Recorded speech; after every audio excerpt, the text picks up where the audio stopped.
Ta'ala yang telah memberikan banyak nikmat dan karunia-Nya kepada kita sehingga kita tetap dalam keadaan sehat walafiat. Amin ya robbal alamin.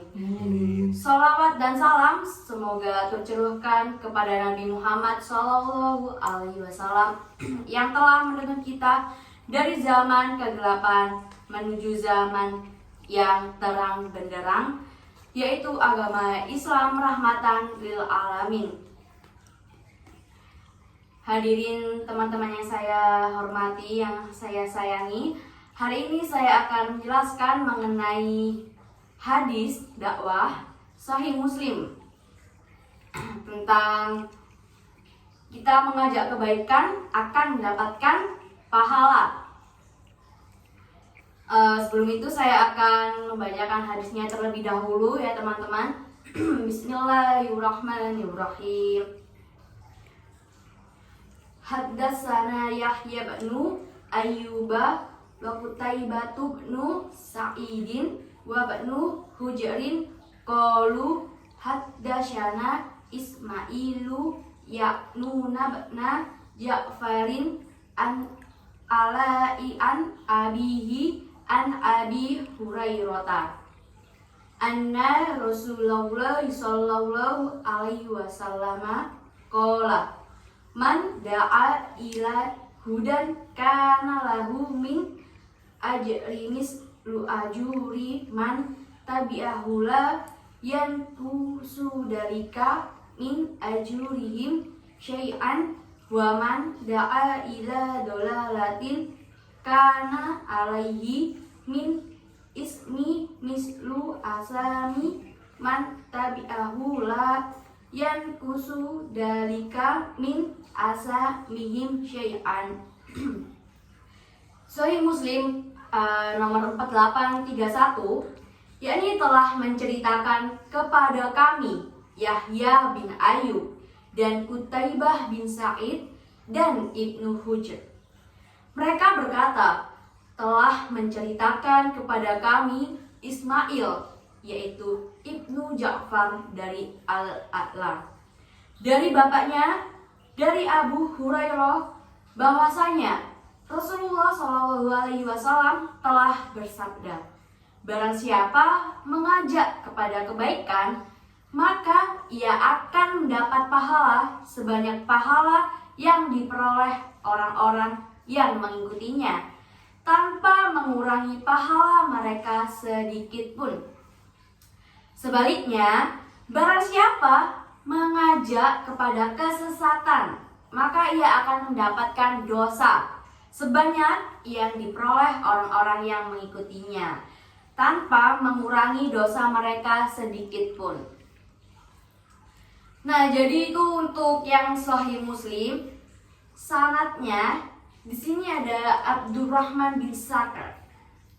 Nah, ini tuh beliau dari kalangan sahabat, hidup maupun wafat di negeri Madinah. Untuk tahun wafatnya sendiri 57 Hijriah. Untuk komentar ulama, dari ulama Ibnu Hajar al-Asqalani, komentarnya yakni sahabat. Untuk yang sanad satunya Abdurrahman bin Ya'qub, ini nasabnya Al-Juhani, dari kalangan tabi'in, kalangan pertengahan. Negeri hidupnya di Madinah, namun negeri wafat dan tahun wafatnya tidak tercantumkan di hadis shaf. Untuk komentar ulama tentang perawinya, ada ulama Al-Ajli, komentarnya Sikoh. Untuk ulama An-Nasa'i, komentarnya Laisa bihi ba's. Untuk ulama satunya Ibnu Hibban, komentarnya disebutkan dalam At-Siqat. Terus untuk untuk Az-Zahabi, komentarnya Sikoh. Ibnu Hajar al-Asqalani, komentarnya Sikoh. Lalu untuk selanjutnya sanad Al-A'la bin Abdurrahman bin Ya'qub, kalangan tabi'in biasa. Negeri hidupnya Madinah, Negeri wafat tidak tercantumkan dan tahun wafatnya 132 Hijriah. Untuk komentar ulamanya ada Ibnu Adi. Komentarnya, aku tidak melihat dia memiliki masalah. Dan ulama Nasai, komentarnya laisa bihi bas. Untuk ulama Ibnu Hibban mensikohkannya. Lalu untuk Abu Hatim Ar-Razi ini sorry, komentarnya perawi sikoh meriwayatkan darinya dan aku mengingkari hadisnya. Untuk ulama Tirmidzi, sikoh menurut ahli hadis. Dan ulama Ahmad bin Hambal, sikoh, aku tidak pernah mendengar seseorang menyebutkan dengan keburukannya. Begitu komentarnya. Untuk yang sanad selanjutnya, yakni Ismail bin Ja'far bin Abi Qatsir. Untuk kalangannya tabi'ut tabi'in, kalangan pertengahan, negeri hidupnya di Madinah dan negeri wafatnya di Baghdad. Tahun wafatnya 180 Hijriah. Untuk komentar ulama tentang perawi ada ulama Ahmad bin Hambal. Komentarnya sikoh. Dan ada Abbas Ad-Dauri, komentarnya sikoh. Lebih sabit dari Ibnu Abi Hazim, Ad-Darawardi, dan Abu Dlamrah. Untuk ulama Muhammad bin Sa'ad juga berkomentar sikoh. Abdurrahman bin Yusuf berkomentar saduk. Ibnu Madini sikoh. Ibnu Abi Qaid sama, sikoh ma'mun, qalilul kata, dan soduk. Untuk ulamanya yang terakhir ada, belum terakhir ya teman-teman, ternyata ada Yahya bin Ma'in sikoh, An-Nasai sikoh, Ibnu Hibban disebutkan dalam Ats itu sikoh. Lalu untuk Abdurrahman bin Yusuf soduk ya, tadi sudah ya saya sebutkan ya. Untuk yang terakhir nih ada sanad Yahya bin Ayyub. Untuk kalangannya ada tabi'ul atba, kalangan tua. Negeri hidupnya di Baghdad. Negeri wafatnya tidak disebutkan. Dan tahun wafatnya 234 Hijriah. Untuk komentar ulamanya ada Ibnu Madini, komentarnya soduk.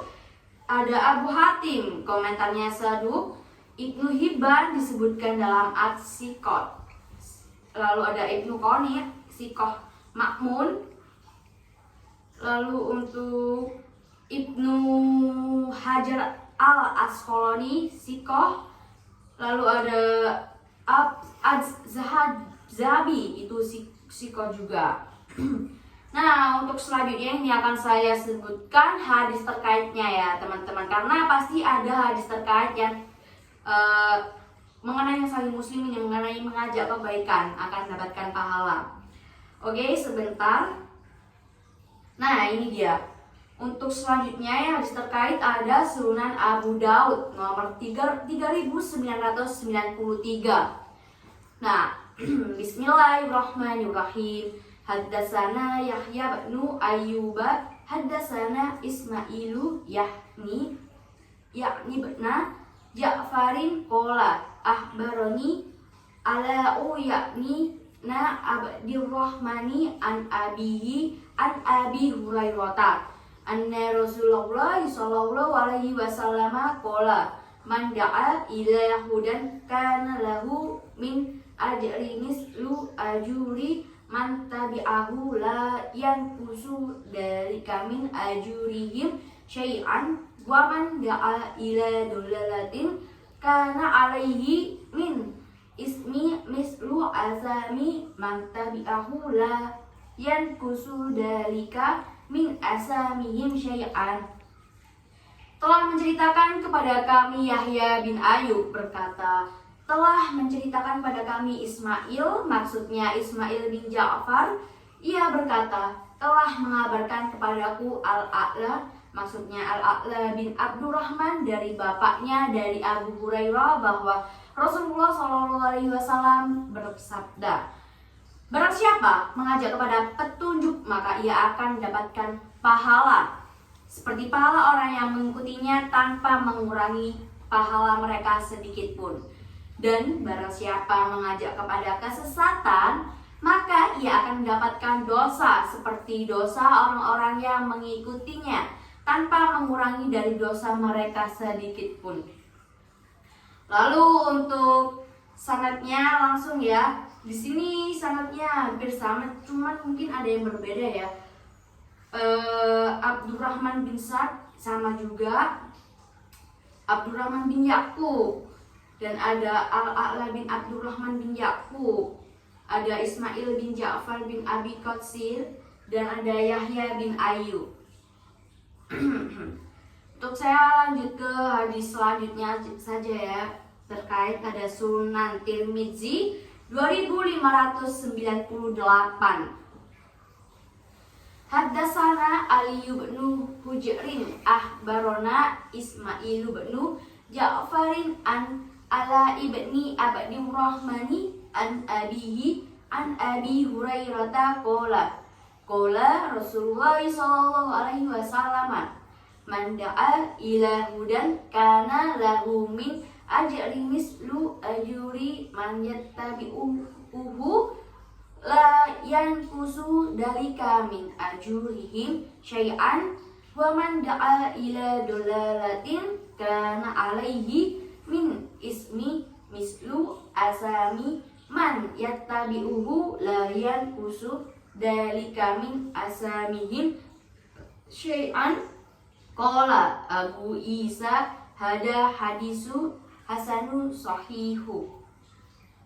Sunan Tirmizi ini telah bercerita kepada kami Ali bin Hujr, telah mengabarkan kepada kami Ismail bin Ja'far dari Al-Ala bin Abdurrahman dari bapaknya dari Abu Hurairah. Dia berkata, Rasulullah SAW bersabda, barang siapa menyeru kepada petunjuk, maka dia mendapatkan pahala seperti pahala orang yang mengikutinya tanpa mengurangi pahala mereka sedikit pun. Dan barang siapa yang menyeru kepada kesesatan, maka dia mendapatkan dosa seperti dosa orang yang mengikutinya tanpa mengurangi dosa-dosa mereka sedikit pun. Abu Isa berkata, hadis ini hasan sahih. Nah, jadi perbedaannya dari yang hadis-hadis sebelumnya, tidak disebutkan seperti ini ya, kayak hadis ini hasan sahih, hadis ini hasan doif gitu, kayak yang lain itu nggak ada. Jadi hanya di Sunan Tirmizi ini yang ada. Oh iya. Ya benar gitu guys, gitu teman-teman. Lalu untuk hadis terkait selanjutnya, Sunan Ibnu Majah 202.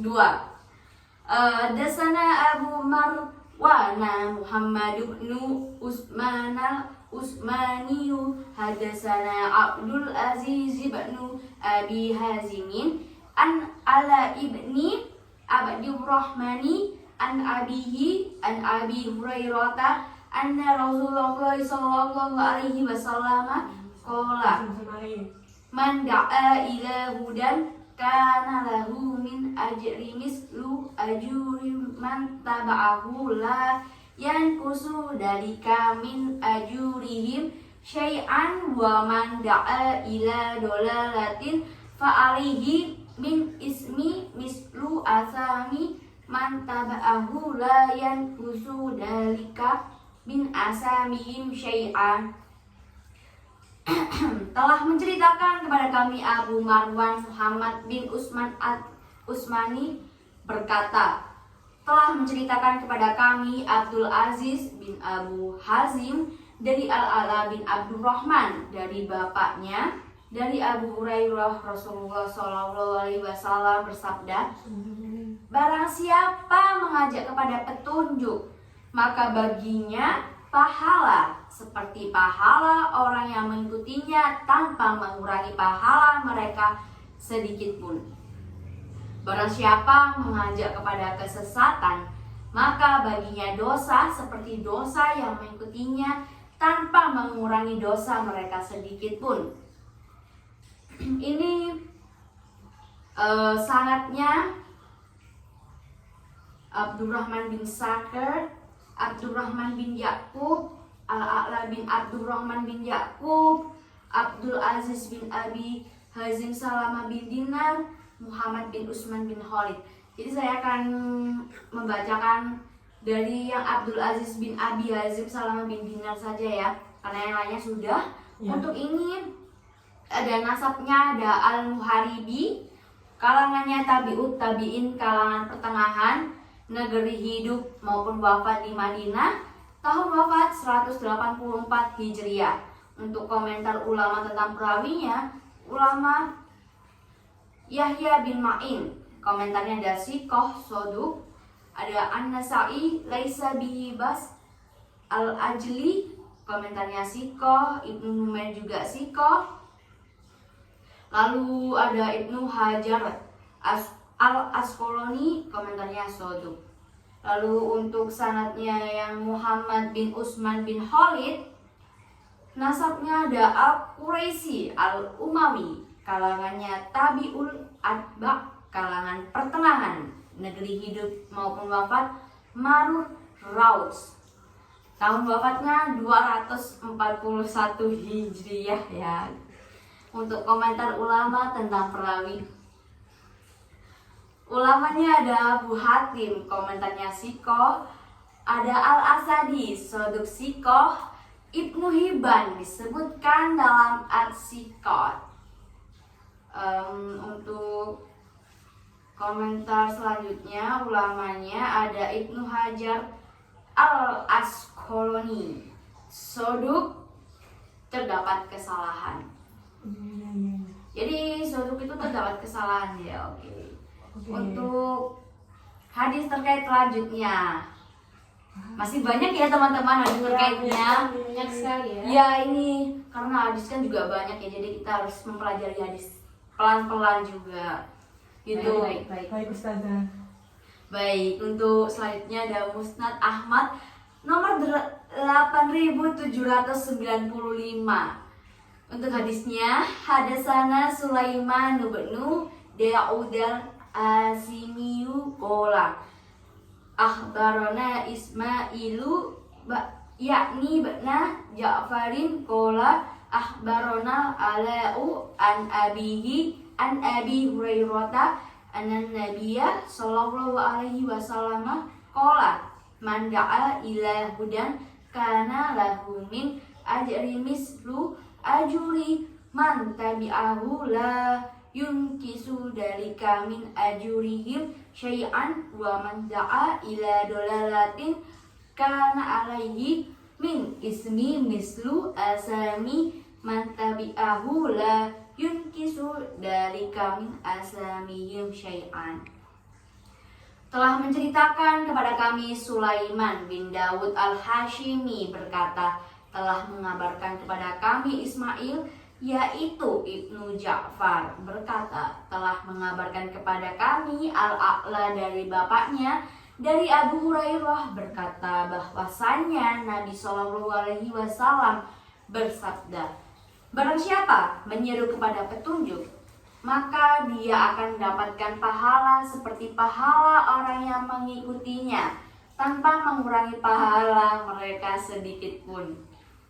Dan barang siapa menyeru kepada kesesatan, maka dia akan mendapatkan dosa seperti dosa orang yang mengikutinya tanpa mengurangi dosa mereka sedikit pun. Untuk sanadnya ada ada yang berbeda nih. Sulaiman bin Daud bin Ali.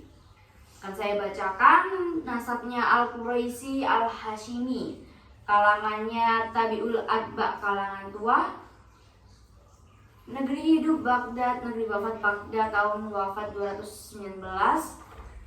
Untuk komentarnya nih, ulama menarik nih komentarnya. Banyak kan sikoh. Udah 19 menit. Sumpah, kebanyakan. Komentarnya ada sikoh semua nih. Al-Ajli, Muhammad bin Sa'ad, Ya'qub ibnu Syaibah, lalu ada An-Nasai, lalu ada Abu Hatim, Ad-Darqutni, Abu Bakar Khatib. Itu komentarnya sikoh semua. Lalu untuk ulama Ibnu Hajar Al-Asqalani, sikoh Jalil, Ibnu Hajar Al-Asqalani, ahli fikih, komentarnya.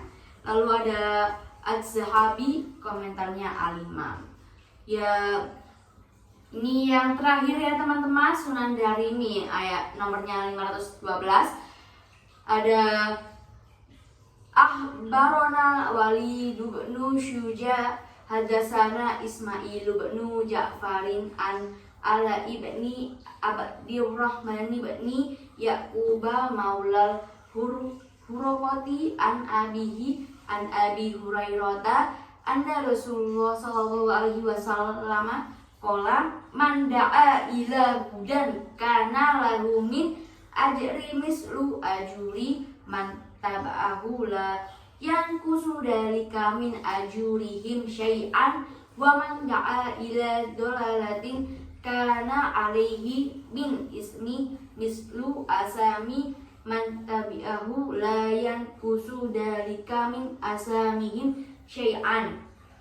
Telah mengabarkan kepada kami Al-Walid bin Syuja, telah menceritakan kepada kami Ismail bin Ja'far dari Al-A'la bin Abdurrahman bin Ya'qub, bekas budaknya Al-Qurakah, dari ayahnya dari Abu Hurairah radhiyallahu anhu, bahwasanya Rasulullah sallallahu alaihi wasallam bersabda, barang siapa yang mengajak kepada petunjuk, kepada kebaikan, baginya pahala seperti pahalanya orang yang mencontohnya atau mengikutinya tanpa dikurangi pahalanya sedikit pun.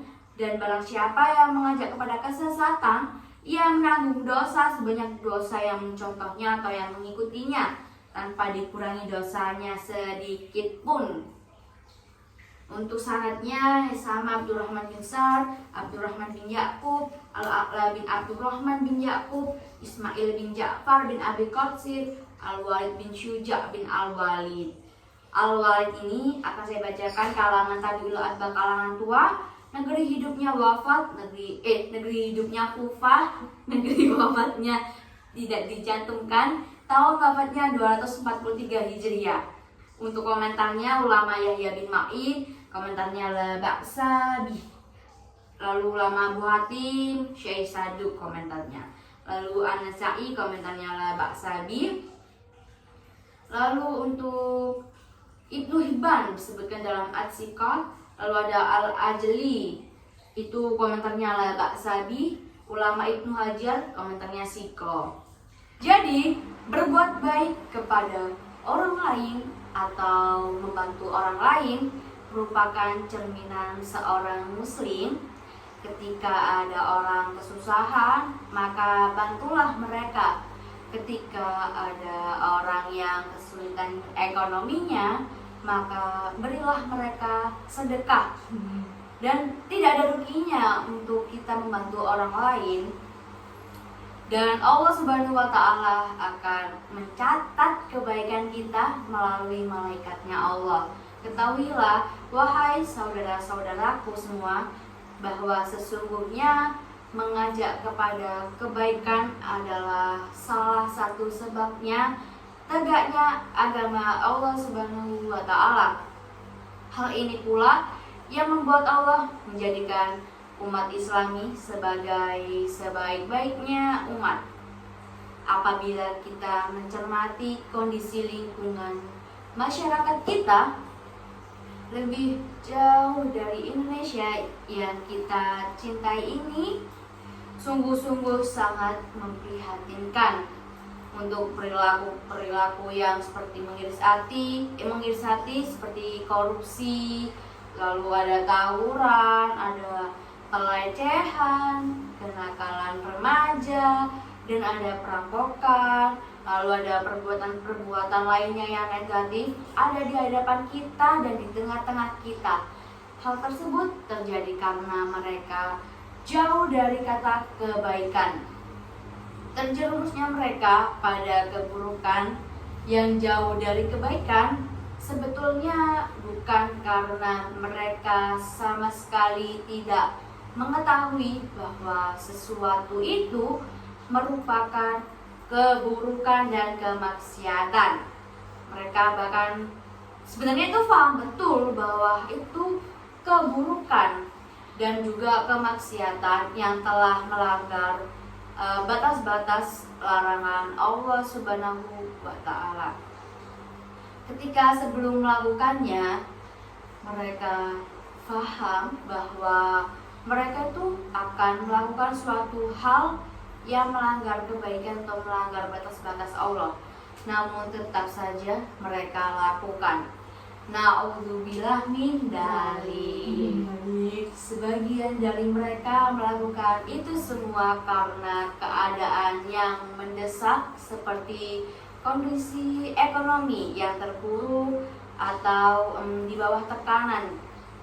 Sebagian yang lain karena kebiasaan di mana dengan sengaja dan perlahan mereka mematikan hati nuraninya seperti tidak tenang, was-was, dan perasaan tidak nyaman lainnya. Namun, hal tersebut tidak dihiraukannya, sehingga semakin lama perasaan semakin tetap nyaman saat berbuat keburukan, sehingga menjadi kebiasaan. Di antara mereka juga ada yang melakukan keburukan karena mengikuti ajakan teman atau yang lainnya, sehingga keberanian untuk berbuat buruk yang itu sebenarnya hanya atensi terpacu sehingga menjadi perbuatan buruk yang sudah terrealisasikan. Dengan beberapa hal tersebutlah kiranya kebaikan menjadi jauh dari mereka. Betahkah kita menyaksikan keadaan hal seperti itu yang demikian bisa menular? Tidak betah. Sehingga kita menemukan kenyataan keburukan yang semakin banyak di tengah-tengah kita. Jangan sampai kita merasa terbiasa melihat hal tersebut, keburukan-keburukan ada di antara kita. Kita harus berperan menahannya, kita harus berupaya merubahnya. Kenyamanan mereka dalam berbuat keburukan, salah satu di antaranya karena tidak adanya yang memberikan peringatan kepada mereka secara khusus. Tidak ada yang menyentuh hati mereka untuk kembali ke jalan yang benar. Ya, saatnya kita untuk tampil merubah hal tersebut, untuk berubah kepada kebaikan, mengajak kepada orang-orang yang ada di dekat kita, merangkul kita, saudara-saudara kita, teman kita, tetangga kita, kerabat kita, dan saudara seiman lainnya. Sesama orang beriman saling mengingatkan dalam kebaikan, itu juga dapat membuat kita mendapatkan pahala loh teman-teman. Ternyata mengajak kepada kebaikan sekaligus mencegah dari kemungkaran merupakan ciri orang-orang yang beriman, bahkan merupakan tujuan dilahirkannya kita yang membedakan dari umat-umat lainnya. Mengajak pada kebaikan atau dalam bahasa lainnya berdakwah tidak melulu dalam pengertian ceramah di muka publik. Mengajak kepada kebaikan bisa dilakukan perorangan kepada perorangan, dan hal ini merupakan salah satu sunnah yang dilakukan Rasulullah SAW. Kita ingat bagaimana Nabi pertama kali mengenalkan Islam. Beliau pertama kali mengajak Islam kepada orang-orang yang dekat dengannya, hubungannya seperti kayak keluarga besar serta sahabat-sahabat karib beliau. Mereka semua diajak ke jalan iman dan kebaikan oleh beliau untuk memeluk Islam. Beliau juga tidak lupa mendakwahi orang yang sudah saling mengenal dengan baik oleh beliau. Maka dari itu kita jangan lupa dan jangan bosan untuk mengajak kepada kebaikan ya teman-teman. Itu juga jika tidak bakal merugikan kita, bahkan kita akan beruntung mendapatkan pahala, mengumpulkan pahala. Jadi saya mau mengingatkan ke teman-teman semua yang ada di kamera sana atau yang ada di depan saya untuk selalu mengajak kebaikan, jangan bosan mengajak kebaikan. Meskipun orang yang di sebelah kalian nggak kenal ataupun orang-orang yang kalian tidak sukai, orang-orang yang kalian benci, tetap kita ajak kepada kebaikan, jangan malah kita mengajak kepada kesesatan. Kalau kalian mengajak kepada kesesatan, itu akan membuat kita mendapatkan dosa. Kan kita juga tidak mau yang mendapat dosa. Ya, nggak mau. Oleh karena itu kita harus mengajak kebaikan, oke? Siap. Siap. Kita akan mendapatkan pahala, kita akan mengumpulkan pahala sebanyak-banyaknya dengan cara mengajak kebaikan. Oke? Oke. Alhamdulillah. Semoga apa yang saya sampaikan hari ini, hadis-hadis yang saya sampaikan, semoga hadirin-hadirin teman-teman sekalian bisa mempelajarinya, hadis-hadis yang dari tidak tahu menjadi tahu, yang tidak tahu bahwa mengajak kebaikan ternyata mendapatkan pahala menjadi tahu. Dan sekian dari saya, Nadifa Ramadhani Putri, Program Komunikasi dan Penyiaran Islam UINSA, mengucapkan terima kasih untuk teman-teman semua yang hadir di sini. Wassalamualaikum warahmatullahi wabarakatuh. Waalaikumsalam.